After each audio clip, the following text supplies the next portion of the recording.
فرزند حضرت آدم قابیل اور حابیل کی شادیاں اور قتل حابیل کا واقعہ۔ جناب حوا کے جب حمل ظاہر ہوا اور ان کے بدن سے ایک فرزند پیدا ہوا جس کا نام قابل رکھا گیا، اور کہتے ہیں یہ جو ہے شجرہ ممنوعہ سے جو آدم نے گندم کھایا تھا اسی کے اجزاء مادیہ سے اس کا نطفہ قرار پایا تھا۔ قابل کے 5 سال کے بعد جناب حابیل پیدا ہوئے۔ دونوں فرزند جو تھے جب بڑے ہو گئے اور جوان ہو گئے تو کیونکہ حابیل میں کچھ قدرت کی ایسی صلاحیت تھیں جو قابل میں نہ تھیں، یہ نیک، لائق، فائق اور اطاعت والدین تھے جناب حابیل، اور حد درجے متقی، پرہیزگار اور عبادت گزار تھے، جبکہ قابل یعنی کہ قاتل جو فطری طور پر ان چیزوں سے دور تھا، نہ اخلاق کو سمجھتا تھا، نہ نیکی کو اہمیت دیتا تھا، اور نہ اطاعت والدین کو ضروری سمجھتا تھا، اور نہ پرہیزگاری اور حق جوئی کے اندر قریب جاتا تھا۔ جب یہ دونوں جوان ہو گئے تو جناب آدم علیہ السلام کو جو ہے شادی کی فکر ہوئی، تو انہوں نے پروردگار عالم سے کہا کہ ان کی شادی کے لیے کریں، تو پروردگار عالم نے انسان کی صورت میں ایک قابل کے لیے بھیجی جس کا نام تھا آمالہ، اور آدم علیہ السلام نے قابل کی شادی اس کے ساتھ کر دی۔ اسی طرح جناب حابیل کے لیے پروردگار عالم نے جو حور بھیجی اس کا نام تھا نزلہ۔ جب ان دونوں کی شادی ہو گئی تو آدم علیہ السلام جو ہے وہ نے حابیل کی صلاحیتوں کی روشنی میں حکم خدا سے حابیل کو اپنا جانشین بنانے کا اظہار کر دیا۔ قابل کو جو ہی یہ معلوم ہوا بھڑک اٹھا اور آتش زیر پا ہو کر باپ کے اوپر پاس گیا اور کہنے لگا کہ آپ نے تو یہ بے انصافی کیا، مجھے ایک جنیا عورت دے دی اور حابیل کو حوریہ دے دی۔ جناب آدم نے فرمایا یہ حکم خدا ہے۔ جب قابل کو اس کی اطلاع ملی تو وہ کہنے لگا کہ میں زیادہ حقدار ہوں، آپ نے حابل کو کیوں مجھ سے جو چھوٹا ہے اس کو خلیفہ بنا دیا تھا؟ آدم نے کہا یہ پروردگار کی طرف سے۔ حضرت آدم علیہ السلام نے فرمایا کہ تم کو غلط فہمی ہے اور تم میرے کہنے پر یقین نہیں کرتے، پھر دونوں بھائی خدا کی بارگاہ میں قربانی پیش کرو، جس کی قربانی منظور ہو جائے گی وہی افضل قرار پائے گا۔ جناب قابل نے پیش کرنے کی بات مان لی اور ایک دن دونوں نے پہاڑ پر اپنی قربانی رکھ دی۔ قابل زراعت کرتے تھے، اس نے جو ہے ردی قسم کا گندم لا کر پہاڑ پر رکھ دیا، اور حابل کیونکہ دمبے پالتے تھے اس لیے انہوں نے بہترین قسم کا دمبا پہاڑ پر لا کر رکھ دیا۔ اس زمانے میں جو قربانی قبول ہونے کا طریقہ تھا کہ آسمان سے ایک آگ کا شعلہ آتا تھا اور جس کی قربانی قبول کرنا ہوتی تھی اسے جلا کر خاص تر کر دیتا تھا، اور جس کو قبول کرنا اور منظور نہ ہوتا تھا وہ جوں کی توں پڑی رہتی تھی۔ غرض قربانی پڑی پر رکھ گئی اور شعلہ آیا، اس نے حابیل کے دمبے کو کھا لیا، اور یہ قربانی قبول ہونے کا طریقہ عہد بنی اسرائیل میں بھی تھا۔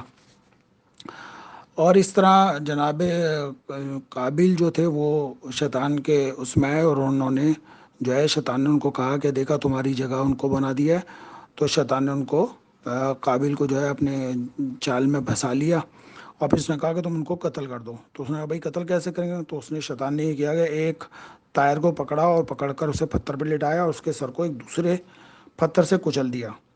ترکیب قتل سیکھنے کے بعد قابل جناب حابل کے پاس پہنچا، نکلا میں تمہیں قتل کروں گا۔ پوچھا میں نے تمہاری کیا خطا کی ہے کہ میں تمہیں بس قتل کرنا چاہتا ہوں؟ اس کے بعد وہ اپنی جان بچانے کے لیے جناب حابل جو ہے وہ گھر سے نکل پڑے اور جنگل جنگل مارے پھرے۔ قابل ان کے تعاقب میں رہا اور بالآخر بصرہ کے مقام پر جو ہے حابل کو ایک پتھر پر سودا پایا اور ان کے قریب گیا اور ایک بہت بڑا پتھر ان کے سر پر دے مارا، جس سے ان کا سر جو ہے خون بہنے لگا اور جناب حابل تڑپ تڑپ کر جو ہے دم توڑ گئے۔ جناب حابل کا قتل ہونا تھا کہ سارے عالم میں تغیرات پیدا ہو گئے، آسمان کا رنگ بدل گیا، سورج کو گہن لگا، سیاہ آندھی چلی، درختوں سے پھل گر گئے، زمین میں زلزلہ آیا، درختوں میں کانٹے نکل آئے۔ جناب آدم علیہ السلام اس وقت حج کرنے کے لیے گئے تھے، تو حضرت آدم علیہ السلام نے جناب جبرائیل سے پوچھا کہ ان تغیرات کا سبب کیا ہے؟ تو جناب جبرائیل نے فرمایا اے آدم، تمہارے بڑے بیٹے قابل نے تمہارے چھوٹے بیٹے حابل کو، جس کو تم خلیفہ بنا کر آئے تھے، شیطان کے ورغلانے سے قتل کر دیا۔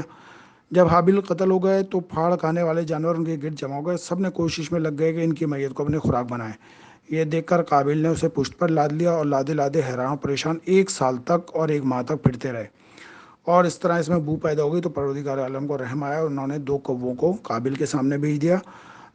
زندہ کوے نے مردہ کوے کو اپنے پنجے سے اور چونچ سے زمین میں گاڑ کر کھود کر دفن کر دیا۔ قابل نے دفن کا جب طریقہ دیکھا تو کہتے ہوئے افسوس کیا کہ میں کوے جیسا بھی نہیں ہوں کہ ایک گڑھا کھود کر حابل کی میت کو دفن کر سکوں۔ جب جناب قابل نے حابل کو قتل کر دیا تو حضرت آدم 100 سال تک نہیں ہنسے، اور کہتے ہیں 500 سال تک جناب ہوا کے پاس نہیں گئے اور ان سے مقاربت نہیں کی۔ پھر اس کے بعد پروردگار عالم نے ان کو کہا کہ آپ جناب حوا کے پاس جائیں، اور جناب حوا کے پاس دوبارہ گئے اور پھر جناب ہوا دوبارہ جو ہے وہ حمل گزارا اور ایک فرزند کی ولادت ہوئی جس کا نام جناب شیس علیہ السلام تھے۔ جناب شیس کے بعد حضرت آدم کے ہاں ایک اور بیٹا پیدا ہوا جس کا نام تھا یافس۔ جب یہ دونوں جوان ہو گئے تو پھر حضرت آدم علیہ السلام نے اللہ سے دعا کی کہ ان کے لیے کوئی جو ہے وہ حور بھیجیں، تو وہ پروردگار عالم نے انسان کی صورت میں شیس کے لیے جو ہے انہوں نے نزلہ کا جو ہے ایک فرشتہ بھیجی جسے جناب شیس کا نکاح ہوا، اور اس کے بعد کچھ عرصے کے بعد جو ہے ایک منزلہ کے نام سے جو ہے انسان کے روپ میں بھیجا جن سے یافیس کی شادی ہوئی۔ شادیوں کے بعد ان کے ہاں لڑکا اور لڑکی پیدا ہوئے، شیس کے یہاں لڑکا پیدا ہوا اور یافیس کے ہاں لڑکی پیدا ہوئی۔ اس طرح جو ہے جناب آدم علیہ السلام کے انتقال سے پہلے ان کی نسل کے افراد 40,000 تک پہنچ گئے تھے۔ بس یہ سلسلہ حضرت آدم کا یہاں پہ بند کرتے ہیں۔ ویسے جناب آدم کی زندگی میں بہت ساری چیزیں انشاءاللہ اس کے بارے میں بیان کرتے ہیں کہ جناب امام جعفر صادق علیہ السلام کیا کہتے ہیں۔